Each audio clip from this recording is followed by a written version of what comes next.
And away we go. Thursday edition of the show. All across America on SportsMap Radio. We are worldwide on the SportsMap Radio app. We got a lot to do over the next 3 hours, as we do every night. Hey, Google, turn off the office light. You know what's funniest about me doing that? Is there's probably people all over America right now who are listening to the show, and I just told their Google to do something, and they're like scrambling around trying to figure it out.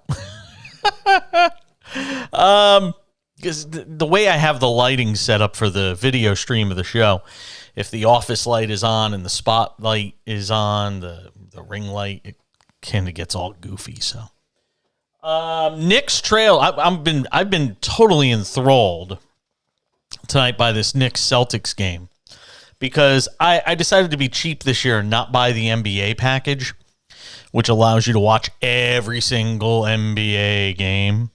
And because I made that decision, I've got to take the Knicks games wherever I can get them. And you don't get a lot of national Knicks games because the Knicks just haven't been that good over the years. So tonight it's Knicks Celtics. So I've been absorbing that game. But the Knicks trail, let's see, 115, 113. And it's been a hell of an entertaining game. Knicks score here? I don't know what they're calling. Knicks offense just died late in this game. Celtics made a run to get it tied and sent it to overtime. And now you are locked up in this overtime game. So the Knicks trail 115-113 in Boston in overtime. So that's obviously delaying the start of the second game of the NBA doubleheader tonight over on TNT. We'll keep tabs on everything going on over in the association, as we like to say. I don't know why I had some crazy illusion that the Lakers were playing at home tonight, which wouldn't have made much sense. I was texting people asking if they were going to the Laker game. I'm telling you, I'm just all screwed up these days. I don't know what's going on. So anyway, a lot to do over the next 3 hours of the show. We will be joined by Jason Cole in this hour of the show. Does a great job with Outkick.com. So we'll get some thoughts with him on all things NFL, including the news of the day, which is where I'm going to begin the show. Kurt Heelan will join us in the next hour, about an hour and a half from now, to talk some NBA. Get some thoughts with him on we'll definitely talk about this Knicks Celtics game, but also about the Lakers getting Anthony Davis back, Raya Chamura. Wow, Knicks lead the Celtics 116-115. And I didn't even get to see how they did it. So we'll get into all of that as well. NBA All-Star starters have been selected. I don't know how excited people get about that sort of thing, but we'll get into that as well. It's, all I'm dreading right now, can I just tell you before I get into the top story, which is Carolina making their head coaching hire. Can I just get into this for a second? The Carolina coaching hire is the top story of the day, and I do want to kind of delve into that conversation because I at the risk of getting political, and these things always turn into a political conversation when you say, hey, the NFL needs more diversity when it comes to the head coaching ranks, the Rooney Rule, big old mess, all of that stuff. And I went off today a bit on the decision to hire Frank Reich. He gets the Panthers head coaching job, and I can't for the life of me figure out how Steve Wilkes didn't get this job. And I did a thing on TikTok today. If you're not following me over on TikTok, please go and do so. The Jason Page is my name over on TikTok. And I got into this, I did this commentary on my TikTok today about how the Rooney Rule is ostensibly broken. That you can't claim to have a rule that favors diversification in the head coaching ranks, have Steve Wilks go 6-6 as the interim coach of the Carolina Panthers, and then the team go completely in a different direction from him to a guy that just got fired because he sucked you-know-what in Indianapolis. You can't do it. There's no way. I mean, the Steve Wilks, Frank Reich situation in Carolina, in Charlotte, is emblematic of how broken the NFL's hiring practices are. That, you know what? There's no point to having a Rooney Rule anymore. Let's just call it a day, say what it is, and make it clear that black head coaches just don't get a shot in this league. When you got Lovie Smith getting canned after 1 year with a craptastic Texans team, you saw what happened to Brian Flores in Miami. I mean, we've seen it time and time again around this league. How many more examples do we need to know that there is a different standard for black NFL head coaches than there are white NFL coaches? And it's something that's and look, again, not to get into some rant that gets into a political slant, but it mirrors everyday life in America. The standards are not the same. The expectations are not the same. You have to do 5 times better as a black person trying to get a job than you do as a white person does. It's just factual at this point. There's enough observable fact. There is enough data out there when you look at the NFL head coaching ranks. There's enough data out there right now. I don't know why black NFL coaches trying to become head coaches, I don't even know why they bother putting themselves through this anymore. I get it's a dream come true, but they debase themselves for these white, old, rich NFL owners who then just go off and hire the white guy they wanted to hire in the first place. Jeff Saturday is going to wind up being a head coach in the NFL next year. And he could not have been worse in his interim stint in Indianapolis with the Colts. And Steve Wilks will wind up being an assistant under somebody like a Jeff Saturday, who basically got handed the job by Jim Irsay.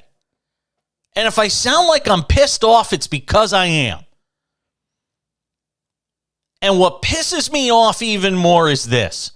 Not a damn thing's going to change about this. And you know why? It's real simple. You ain't got any money on over-unders on how long Steve Wilks is a head coach. You ain't got any over-unders on how long Frank Reich is the head coach. There is no NFL fantasy coaching league where you're going and drafting coaches and see how many wins they get. It doesn't matter. It doesn't matter to the average NFL fan, but it should.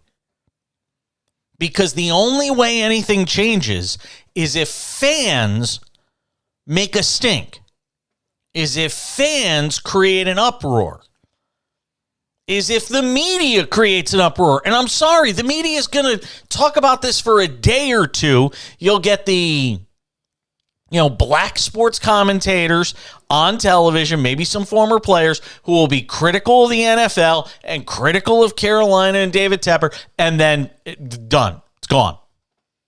Off the headlines, because there's a game on Sunday. God knows that's more important than anything. It sometimes when I left sports media, some people say it left me, but when I left sports media in 2016 and decided to take a break, I started doing political talk, news talk, just general talk, because I was so burned out that there was this bleed from everyday life and politics and the Trump stuff that was going on, and it was bleeding into sports. And it just got to a point where I was like, well, if I'm going to have to talk about the political side of sports all the time, I might as well just talk about politics. And I went away for a while. And then I really missed doing sports talk, but I just didn't know if I wanted to do it. And I said, if I do it again, I don't really want to get back to a place where I have to talk about the ownership situation in Phoenix with the Suns, or the stories about Daniel Snyder in, the Daniel Snyder story in DC with the Commanders and all of this stuff, and all of these different things that bleed over and just take the joy out of talking about sports for a living. And you just can't help it, because this stuff matters. And there's no way you could convince me that Frank Reich is more deserving of that job when I could see what Steve Wilkes did with a Colts team that basically had the cast of The Replacements. It's a movie. You have to go see it if you haven't. Austin, you might be too young. Austin's producing the show tonight. I mean, he basically, he went 6-6 with a cast of nobodies, basically, in Carolina, and won with Sam Darnold, Baker Mayfield, and P.J. Walker. How does that guy not get the job? Now he's got to go schlep for some assistant gig somewhere. I'm not done talking about this. We're coming back. More of the Cash In on SportsMap Radio.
Mm-hmm.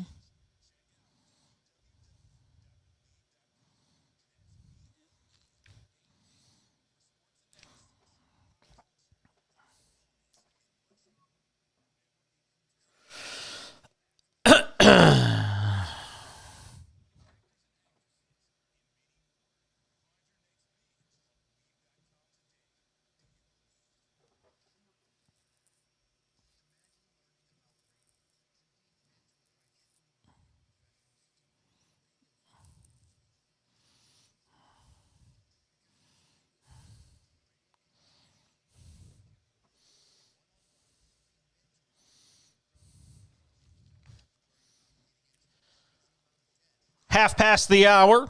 SportsMap Radio and the SportsMap Radio app.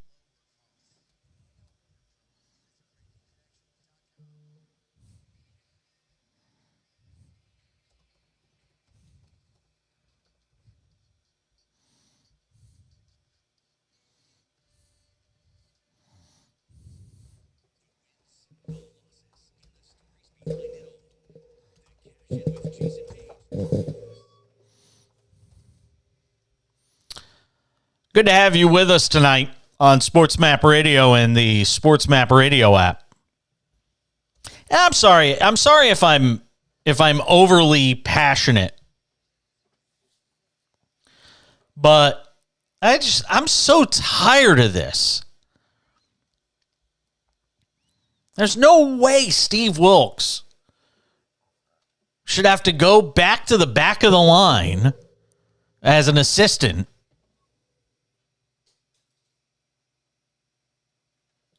and, try to reestablish himself for that next head coaching opportunity. And people are going to say, well, he got 2 interviews. You and I both know what that is, though. That is Tepper and Carolina doing the CYA and basically making sure they abide by the Rooney Rule. But there is no standard in the league. There is no diversity standard. It just doesn't exist. And I had people on TikTok today challenge me on this idea that, coaches should just be able to hire owners should be able to hire who they want. They should just be hiring the best person for the job. So you're telling me blacks just aren't good at being NFL head coaches is what you're saying. They're just dumb as bricks, right? That's what you're saying? Because they don't get the opportunities that white people get.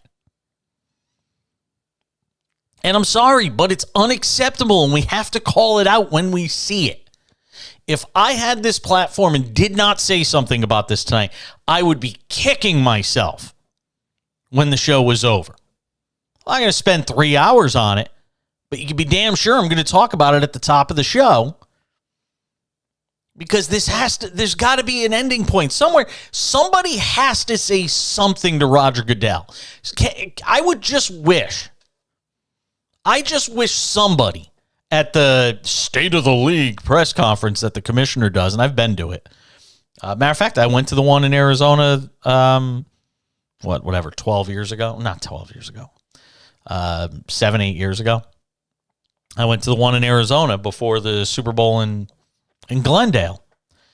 And I didn't ask any questions. But if I was there this year, I'd ask the question. And somebody needs to ask the question. Jason Cole's going to join us coming up in a few minutes here. Somebody has to ask the question of Roger Goodell. Is the Rooney Rule a joke at this point? There's no way the league can look at this situation in Carolina and be happy about it. And look, I hate the fact that I don't have the best answer in the world for how you mandate that teams give equal opportunity to black NFL coaches that they do for white men. I don't know.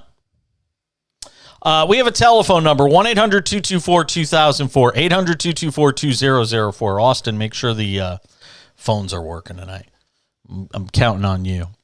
Hit me up on Twitter as well, at the back page. I'm supposed to give out the phone number in case you guys want to call in. 800-224-2004, and again on Twitter, at the back page. But it's just, I've gotten to a point with this stuff where I have to vent about it because I sat here all day stewing in this. Anyway, Jason Cole from Outkick.com on the NFL coming up in about 11 minutes here on the show. We'll get his thoughts. Steve Wilks' attorney spoke out tonight. Wilks can't say anything because, look, you speak out against the system and then you get shut out. And that's what happens. And you might recall when David Tepper was asked about Steve Wilks as the full-time head coach. He said, Tepper said, if he does an incredible job, he has to be in consideration. Well, if 6-6 with that team isn't an incredible job, then there is no incredible job. Then he had no chance. He never had a chance. The statement from the attorney for Steve Wilks tonight says the following. We are shocked and disturbed that after the incredible job Coach Wilkes did as the interim coach, including bringing the team back into playoff contention and garnering the support of the players and fans, that he was passed over for the head coach position by David Tepper. Wigdor and Wilkes. Doug Wigdor, who represents Steve Wilkes, in the pending Brian Flores racial discrimination case against the league. Wigdor said in a statement, "There is a legitimate race problem in the NFL, and we can assure you that we will have more to say in the coming days." And again, this would lead you to believe this is going to wind up becoming a legal matter for the league, which gives Goodell the out at the annual press conference coming up in Glendale to say, well, it's a legal matter, so we're not going to talk about it. It's a legal issue. Can't comment on pending litigation. Unbelievable. It really is. And you know, I can't stand when Congress gets involved in sports stuff because a lot of times it's just a show. And you know they won't get involved in this. Because a lot of these NFL owners, you know who they donate to? Figure it out. Go and look. It's public record. Go and look who the majority of NFL owners donate the majority of their money to or contribute to when it comes to political campaigns. The Republicans aren't going to touch this in Congress. And again, what are they going to do anyway? Oh, you should hire black coaches. All right, on to the next thing. Jason Cole coming up in 9 minutes. We'll talk about it with him. Our live betting game of the night in the NBA is just underway. It is the Mavericks and the Suns? I think so. It is Dallas in Phoenix to take on the Suns, so we get to watch Luka tonight in our late window, which is always fun. The Knicks wound up winning tonight. Amazing. The Knicks wound up winning this game tonight,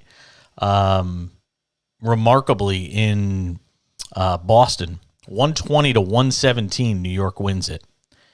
And big night for Julius Randle. The Knicks trailed 115-110 in overtime. They outscored the Celtics 10-2 over the final couple minutes of that OT and wind up getting the win in Boston. So those two have split the first two matchups this year. Knicks have been inexplicably much better on the road than they have been at home this year. And it kind of makes you wonder something. Is there something to this whole New York pressure thing? Is there something to... We went through this during the New York baseball season with the Yankees, and people saying, well, free agents don't want to come to New York. Or guys, Joey Gallo's whining about the fact that people are booing him in New York. New York's just too tough a place to play. The fans are unrealistic. The booing and all, they just can't stand it. It makes you wonder when you watch the Knicks on the road. The Knicks are 15-10 away from Madison Square Garden. I mean, that's a damn good record on the road in the NBA. I mean, that's elite. You go and look at, the elite teams in the NBA right now around the league. 15-10 on the road. Boston's 17-9. Philadelphia's 13-9. Go look at the best teams in the league. Denver's 12-11. Memphis is 11-14. The best teams the best teams in the league are that kind of good on the road. And then you look at the Knicks at home and they're 12-13, and it does make you ponder the question about whether or not it is the pressure of playing in New York and under those bright, heavy, hot lights of Broadway.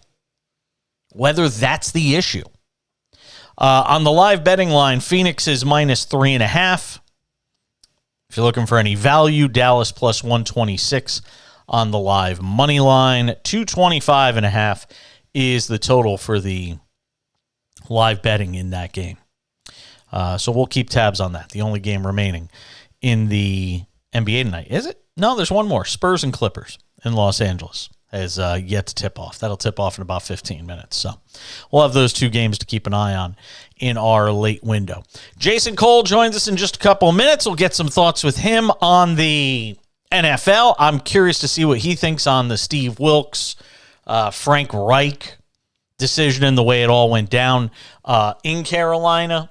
I got more to say about coaching in the next hour, not necessarily on this topic, but about coaching in general in the next hour of the show. So we'll do that coming up about 35 minutes from now. 1-800-224-2004. We'll get back to the calls in a bit. If you're on hold the line or call back. We'll get to those a little later on in the show. Jason Cole from Outkick.com on the other side as we continue on this Thursday edition of The Cash In. Back with you after a night off yesterday. Feeling refreshed on SportsMap Radio. Stay with us.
Good to have you with us tonight. If we're going to talk NFL, love to bring in this guy, Jason Cole, NFL writer at Outkick.com. Does a terrific job there. Has for many years. He's a Hall of Fame selector as well. The NFL does its Hall of Fame right, unlike baseball. Scott Rowland's a Hall of Famer, my ass. Killing me. Let's bring in Jason Cole. On that note, yeah, I'm in a mood today. I really am. Scott Rowland is Scott Rowland as a Hall of Famer. I mean, stop. Let's just call it the Hall of Good Guys and good players and all. I'm done. There's not once in my life or anybody's life where they said Scott Rowland is a Hall of Famer. Yet there's some rationalization out there. And football gets it right. I mean, guys that belong in the Hall of Fame generally get into the Hall of Fame, and the guys that shouldn't be in don't get in. I mean, you guys get it right. Yeah, I would argue that we almost put too many guys in football, and we don't make it exclusive enough. But baseball's just kind of bizarre in that, look, I think Rowland at the peak of his career was as close to Brooks Robinson as you can get. The problem is the peak of his career was so truncated by the fact that he was injured so often. And look, I like Scott Rowland as a player. And if he had been healthy and had 12 Gold Gloves instead of 8, and that compares a little bit better with Brooks Robinson having 15, then I'm going, okay. But you're projecting the fact that, well, he should have been a Gold Glover another 4 times, right? It was only because he was injured. Yeah, because then if you make that argument, Don Mattingly would have been a Hall of Famer if he didn't hurt his back. Right, and Andrew Jones actually has a better argument for making the Hall of Fame than Scott Rowland, in my view. Yeah. Because he was a really dangerous hitter for a short period of time. The problem was Andrew Jones kind of frittered it away when he should have, played it out harder for, another 100 or 150 so home runs. Got to 500, and then it would have been a no-doubter along with his defense. But yeah, Scott Rowland, really nice player for a long time. Hall of very good. And there are, and look, Todd Helton's got a better argument for the Hall of Fame. Oh my God! How on God's green earth you put Helton, you put Rowland in, and Helton's sitting there with 35 points higher in terms of career batting average, and I know he played at Coors Field and all of that, but my God. It's just, I'm sorry. Anyway. Right. It is what it is. Let me talk football here before I run out of time in these truncated segments I have now. So I went off on this thing. There's no way that you can convince me that Steve Wilkes didn't deserve that job in Carolina. And his attorney's already kind of starting to hint towards, lawsuits and all this stuff. I mean, I don't know how the NFL fixes it. I just know that it's wrong. And I know something has to be fixed because Steve Wilkes is going to have to go back to the back of the line and be an assistant somewhere for some coach that'll wind up getting fired again. And I'm sorry, there's no end to this for this league. Yeah, the justification, I understand the justification for hiring Frank Reich if your intention is you're going to bring in a quarterback and have Frank Reich train that quarterback. And you have this overall plan, but you better execute that plan, right? Like that's an absolute must. You're going to move up. You're going to get one of these top 3 or 4 guys. You're going to teach that, I get that. But let me ask you something. Then why can't Wilkes be the head coach and Reich be the offensive coordinator? Well, it could have been. The problem is that what happens with offensive coordinators is that they become head coaches right away in this league. And so you're dancing with the opportunity that you're going to lose him. That's A. B, you're now forcing Reich on Wilkes. It's the same thing as if you said right, we're gonna bring you in and we'll make Steve Wilkes the defensive coordinator, right? No, because now you just got two head coaches because you're forcing a marriage between the two of them. So I get why this happened. I just would look and go, look, if you're going to hire Reich, yes, you should keep Wilkes, but also say to Wilkes, the plan is going to be to get a quarterback, so you better hire a really good offensive coordinator and a really good quarterback coach, and we want to hear your plan for doing that to develop that quarterback. Talking with Jason Cole, NFL writer, Outkick.com, joins us here on the program. But at this point, we have to acknowledge that the whole premise behind the Rooney Rule, I mean, it's done because Jeff Saturday, who could not have been worse in Indianapolis, is going to wind up becoming the head coach there come hell or high water. It seems like Jim Irsay is just convinced that has to happen. And again, Steve Wilkes will not be a head coach in the league next year, and Jeff Saturday will be. I mean, there's no getting around the fact that the whole premise of the Rooney Rule and the goal of the Rooney Rule to get more black head coaches to the top of the food chain, in these organizations, it's just not working. No, it's not working because, your biggest problem is that teams don't do a really good job of developing coaches, assistant coaches to become head coaches. By developing, I mean everybody. Like, they don't work on an individual basis. They're like, okay, well, let's see if this guy establishes himself. They also don't keep files to judge who's doing a really, really good job. So they don't keep an analysis of it. When they do have these open jobs, they don't interview a ton of people generally. They get tired of doing the process. They get tired of the pressure that gets on them. They get competitive about who they're going to bring in. And so they don't do their work. The other thing is the owners have made themselves in a lot of teams kind of off limits their own coaching staff and to other assistants around the league. So they don't really know who the best guys are. They go by what they're told by their general managers, who mostly go on the people that they knew from around the league, right? So it's a buddy system. And I do understand this. You want to work with people who you trust, right? That's a really important thing. And who you know if you decide, like if I'm a general manager, I want to know and trust the guy that I have as my head coach so that when I tell him this is what I believe we should be doing, we can have an open discussion about whether he believes it or not. And, we adjust from there, and, we figure out what is our plan and we stick to it, right? So it's hard to create those relationships unless both sides have really worked at it. And this league doesn't really allow for that. It doesn't work very hard at it. And the owners don't work very hard at getting to know their assistant coaches. And if that doesn't happen, if you don't have established relationships, then you have a really hard time promoting, people that you don't know.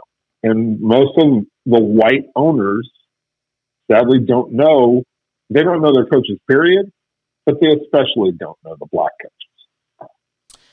And it's so what you're saying is it sounds like, the complete infrastructure of the chain from owner down through the assistant coaches all the way to the head coach is essentially broken around the league. Mm-hmm. And there's no impetus to change it.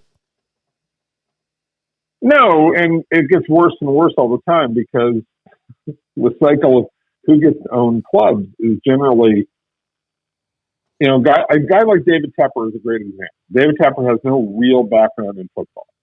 He was he's a money manager, private equity guy, right? Or whatever he did to make hundreds of billions, if not billions of dollars. He's very talented at that, right? Great businessman in that respect. That's still his main business, right? Or developing the sports, empire that he wants to develop in the Carolinas. That's his business. The day-to-day operations of a football team are not his business anymore. He hands that off to somebody else, and then he swoops in and kind of pretends to know what the process looks like.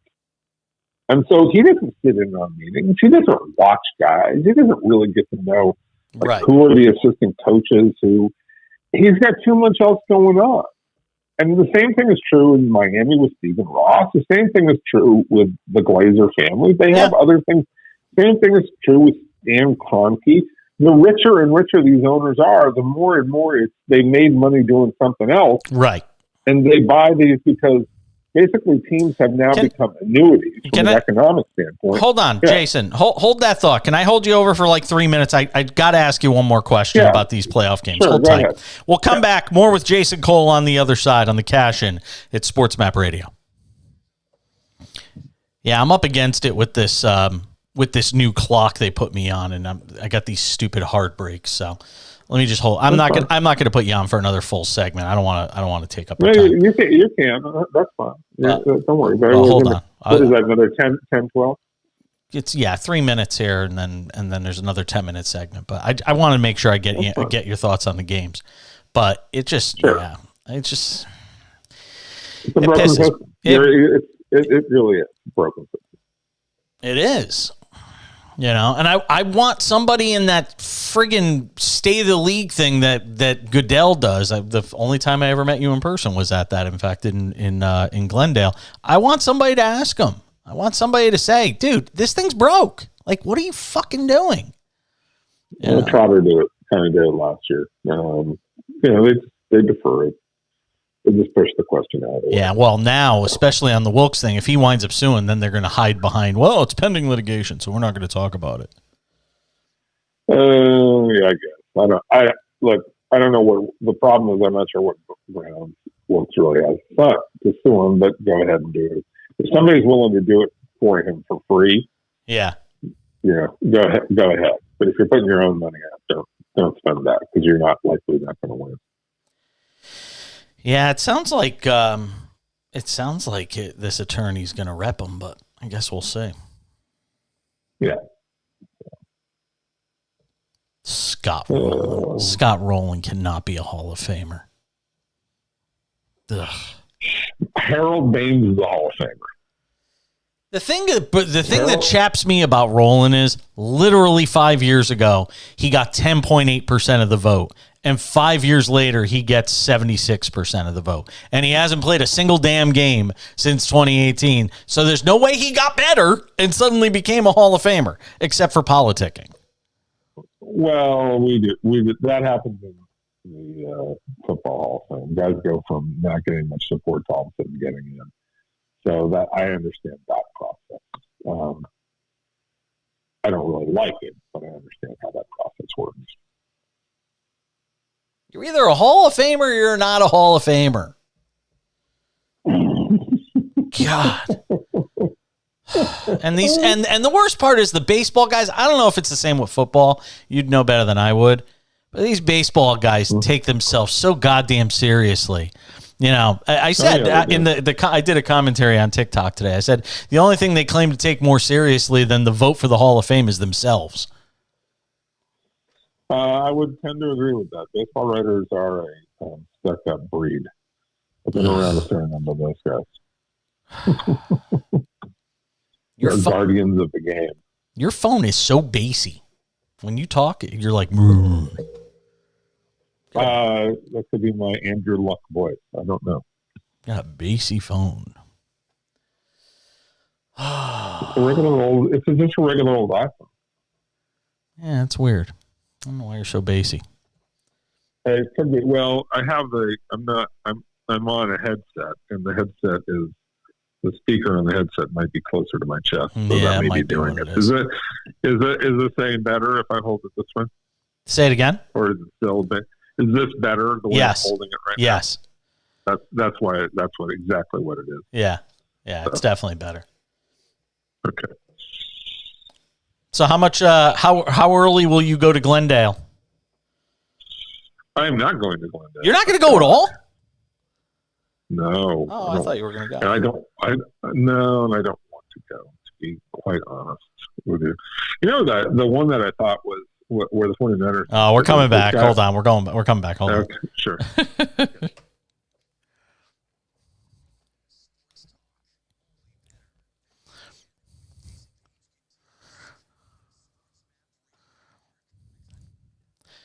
Continuing the conversation with Jason Cole, does a terrific job.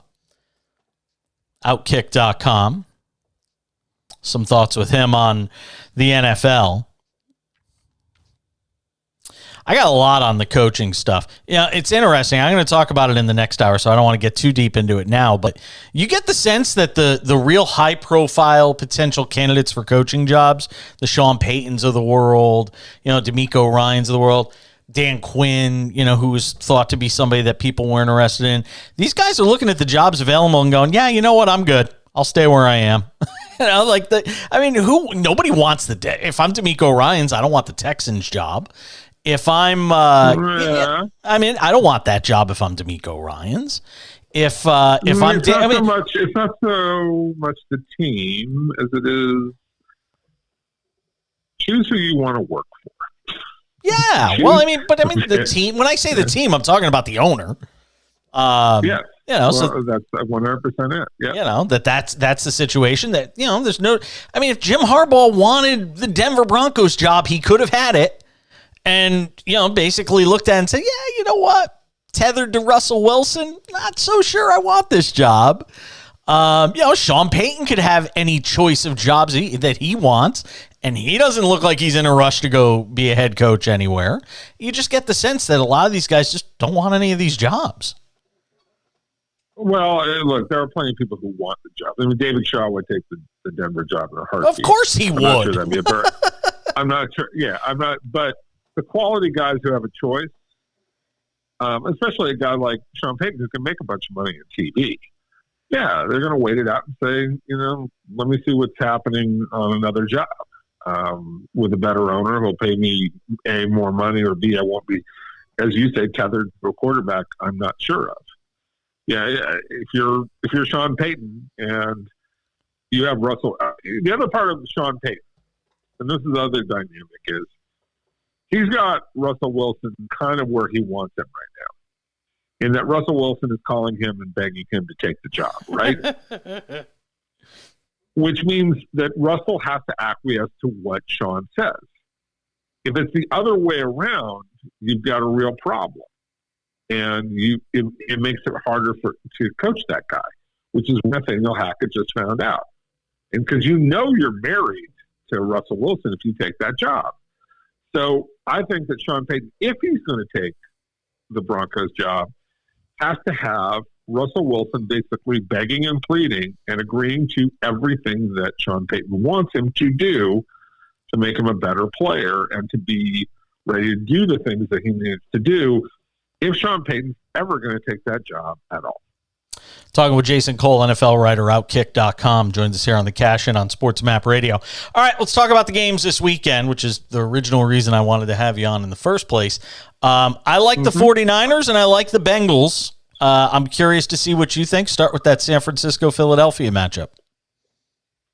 So you're projecting it's going to be the first pick against the last pick in the Super Bowl, which would be a great pick. Yep. That'd be a great one. I like that matchup.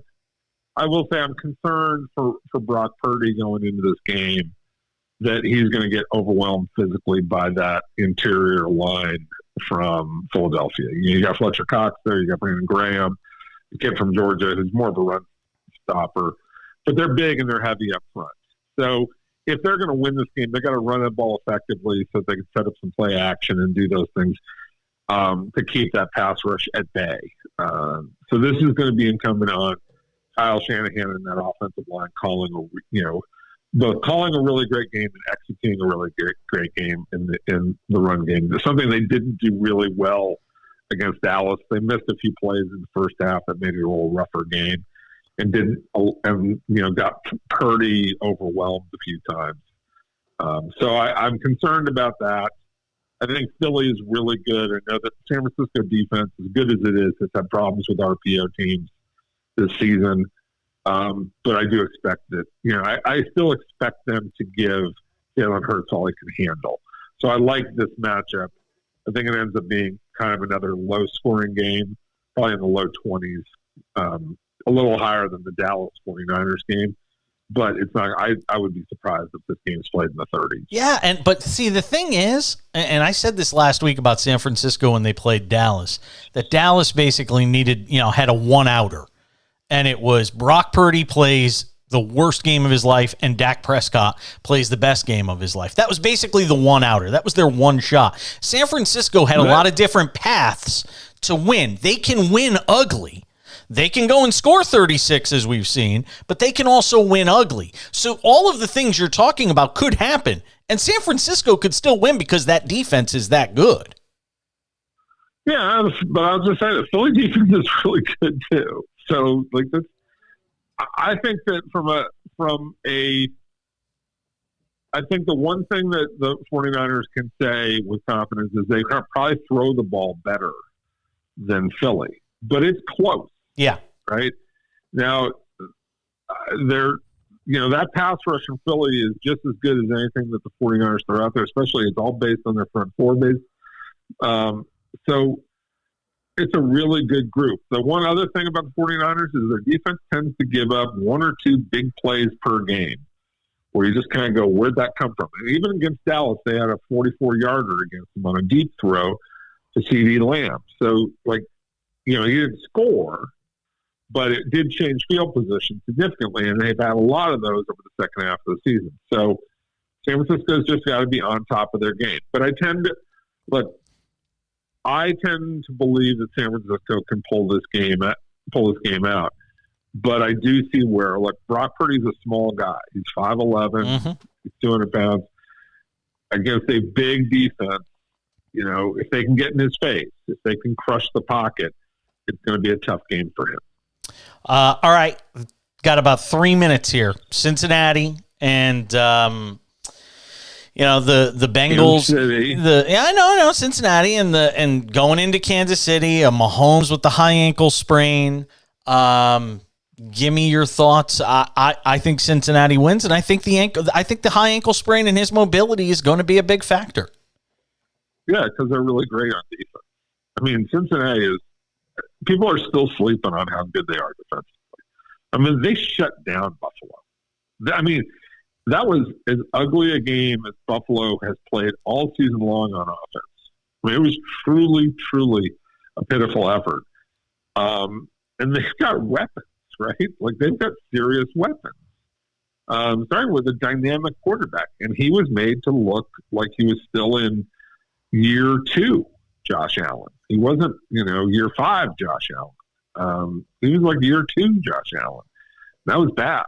So I give Cincinnati a lot of credit for how well they play under, Anarumo and his adjustments at halftime. I was sitting there, we were watching the first half, and I said, they better score 14 or 17 here in the first half, or they're not going to score anything in the second half. And they only got 10, and it was exactly that. They didn't get anything going in the second half. So, Kansas City's going to have a rough time, especially if Mahomes can't move around and create opportunities for big plays and get Kelsey, be able to maneuver Kelsey around and give him more time to develop his routes, especially downfield. If that doesn't happen, they're stuck. And so, I give Cincinnati a lot of edge. Plus, Cincinnati beat them last year. I think that they believe that they can beat them. And the last part of this is, and maybe this doesn't happen this time, the Chiefs, know from having lost to the Bengals last year, but the Chiefs tend to let up. And they, it's like I always say, they play with their food too much. And you got to finish people in these kinds of games. And that assumes that they even can finish somebody in this game. But that's just the nature of how they play. Jason Cole, NFL writer, Outkick.com. So your official pick is?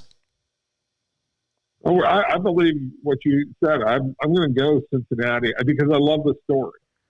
Cincinnati against San Francisco, playing again in the Super Bowl, right? Third Just like time. they did in the third time. And I love first overall pick versus last overall pick.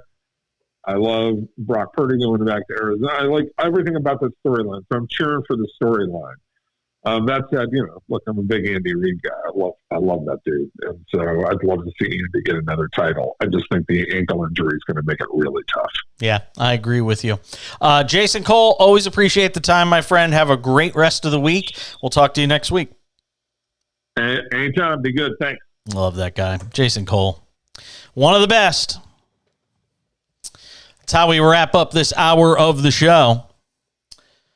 Back on the other side, another hour, more coaching talk from around the league, NBA live betting to get into, Kurt Heelan in the next hour, talking NBA from NBCSports.com.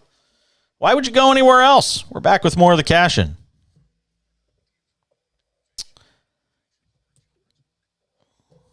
Yep.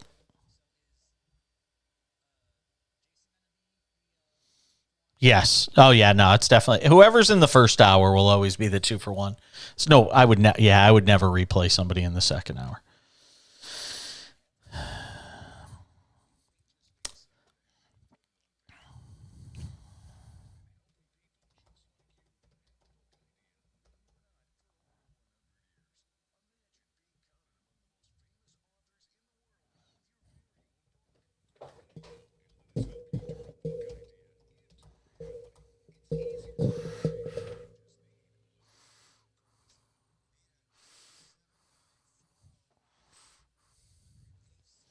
Had to grab a drink. Be right back.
How the entire infrastructure of NFL teams is broken, where owners don't know their assistant coaches, which are usually black, and they don't bother to get to know them or understand them or create those relationships that they have with white coaches. So they go with what they know, which is the white coach.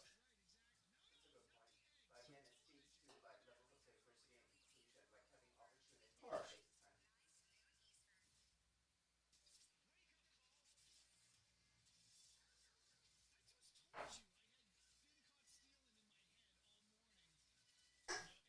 Absolutely right, though. Great point.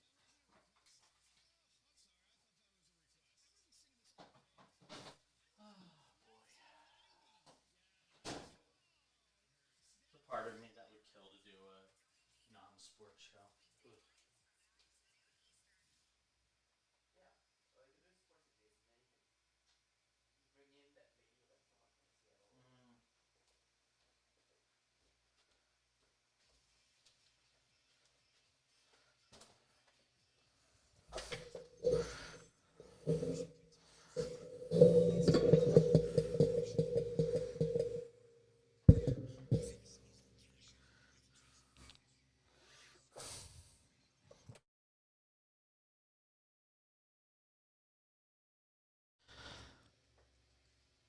Another hour of the show starts right now on SportsMap Radio and the SportsMap Radio app. Thank you so much to Jason Cole for indulging me. I only planned to have him on for one segment. Wound up being a 2-segment interview because I just got so much I want to talk about with him. Ugh. Good people. I have to say, I have been very fortunate over the years to get to know some really good people that cover sports for a living, in particular sports for a living, that even after having basically sat out for 6 years and kind of left the industry, that I could reach out to and they'll still pick up the phone and be like, yeah, sure, I'll talk to you. Oh, you want an extra segment? Sure. Just love people like that. He said something really interesting during that interview that I was pondering while I was making myself a beverage to drink during the show.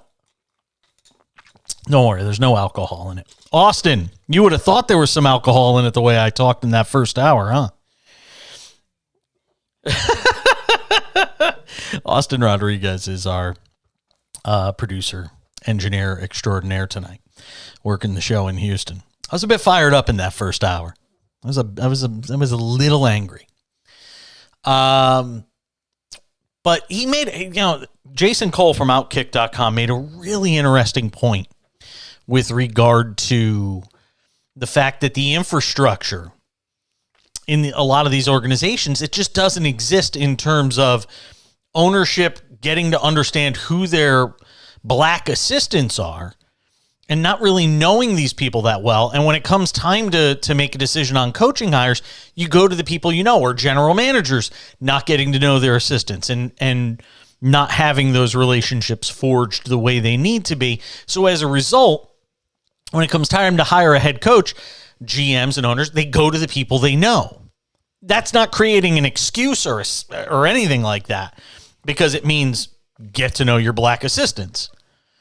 And you get what you have now, which is a lot of guys around the league who are being left out in the cold when it comes to coaching. And there's just no getting around that whatsoever.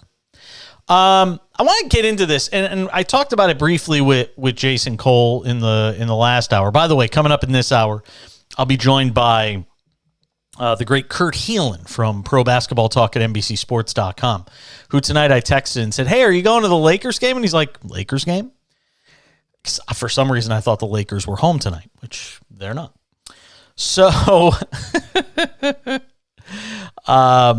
anyway, I want to talk a little bit more about coaching, and then I'll get off the coaching stuff for the duration of the show.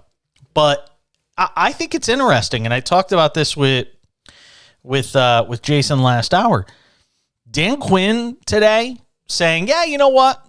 I'd rather be an assistant in Dallas this year, this next season, 2023.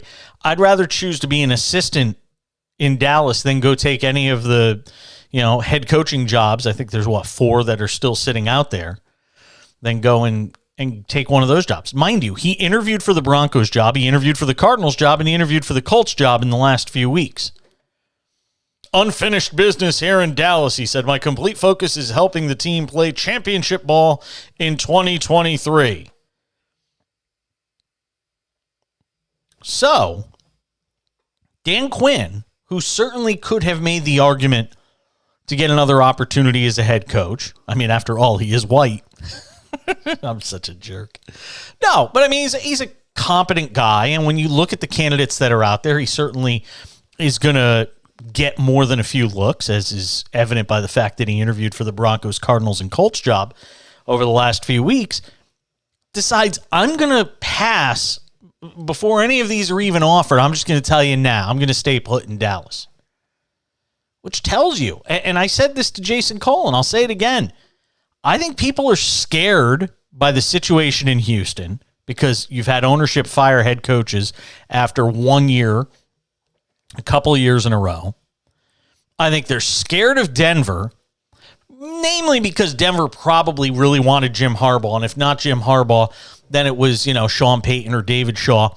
They kind of had their sights set in a certain direction. But I think teams are terrified not knowing what they're going to get out of Russell Wilson and being afraid, hey, I may suffer the same fate as Nathaniel Hackett. When you consider, if Russell Wilson plays like the Russell Wilson he's supposed to, Nathaniel Hackett's not collecting unemployment or looking at an offensive coordinator gig with the Jets. So I think teams are scared of having their future tethered, connected, tied to, I got the thesaurus out tonight, the success or failures of Russell Wilson. I just don't, if I'm a prospective NFL head coach, do I want my successes tethered to Russell Wilson right now based on what we've seen out of Russell Wilson over the last season and a half? I don't think so. And then Arizona, where you've got a guy in Kyler Murray who basically got Cliff Kingsbury fired. Because those two couldn't see eye to eye. In the Indianapolis situation, they want to hire Jeff Saturday anyway, so you're just going through basically the sham process before they go and make the mistake of hiring Jeff Saturday, who was, my God, Austin would have won one less game. Austin, our engineer-producer, who's like 5 years old, who's running the show, by the way, very capable. Austin, would have won one less game than Jeff Saturday did as the interim head coach of the Indianapolis Colts. But think about that, Austin. You would have won one less game than Jeff Saturday. And he's going to be the head coach there next year. Oh, despite the protestations of Colts fans, which I'll get to a little later on in the show. But Sean Payton's got, that's a great, Sean Payton is still fairly young. So he has the really enviable position of being able to wait it out. He can go spend another year in the booth. He's 59 years old. He's a young 59. He could take another year off, come back when he's 60, and go be the head coach of whatever team he wants. Maybe if San Diego bombs again next year or blows another 27-0 lead in the second or late second quarter in a playoff game to the Jaguars, then maybe Stan Kroenke, then maybe the Spanoses rather will make the decision to fire Brandon Staley and give an opportunity to somebody else. Because apparently Brandon Staley's got naked pictures of the Spanos family at this point. Because that's the only way he should be keeping that job. That's another one that gets me. Steve Wilkes will not be a head coach in the league next year. But Brandon Staley, who's basically got one of the top, 7 or 8 quarterbacks in the league, certainly one of the top 5 young quarterbacks in the league, in Justin Herbert, can't even get a playoff win in 2 seasons and blows a 27-0 lead in the playoffs against the Jaguars. Brandon Staley, you could keep your job. But Steve Wilkes going 6-6 with basically a bunch of scrubs. And let's be honest, that's what they were in Carolina. You don't get to keep your job. Sorry, you're out of luck. 1-800-224-2004, 800-224-2004. And again, if you want to tweet at the show, at the back page. Again, on Twitter, at the back page. They tell me the wrong date is on the show tonight. Why is that? How is that possible? I changed the date. I know I changed the date. It says the date is correct. I don't know why it says that. It is January 26th, though. If you're watching online, it's not an old show. Again, on Twitter, at the back page. And if you're not following me on TikTok, go and do it. We're putting up new content every day on TikTok. Go to TikTok, the Jason Page, and follow me if you're not doing so. We're keeping tabs on the NBA tonight. They are end of the first quarter in Los Angeles. Clippers lead the Spurs 41-25. Mavericks behind Luka late in the second quarter, leading in Phoenix. It's tough without Devin Booker for Phoenix. It's tough to really know what that team is. Well, you know what it is. It's just not as good without Devin Booker. Dallas leads Phoenix 51-43. That game again late in the second. Luka is this possible? Did he get hurt? Oh, Luka left. That's what that was. Luka left the floor with some sort of injury, either late first quarter or early second quarter. Because I looked at the box score. I said he's only played 3 minutes. What the hell's going on here? So no Luka right now. We've got to find out what the news is on that injury, because man, if the Mavericks are without Luka for any extended period of time, it could certainly change their fortunes as it relates to the Western Conference and being able to make the playoffs. I mean, if there's one team that cannot do without their superstar, it's Dallas and Luka. So we'll have to wait and see what the latest is on that situation. Later in the hour, Kurt Heelan will join us, Pro Basketball Talk at NBCSports.com. Joins us 19 minutes from now. Get some thoughts on what's going on around the league with him. Don't go anywhere. Live betting talk. NFL. Basketball. It's next on the Cash In at SportsMap Radio.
Let's see that.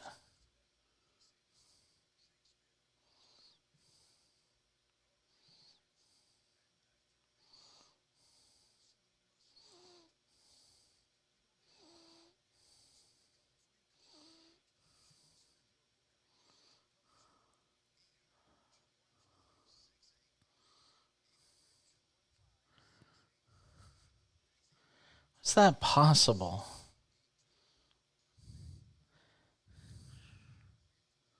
Hey, can you do me a favor? I'm gonna kill my live stream and restart it. And when I do, make sure to retweet it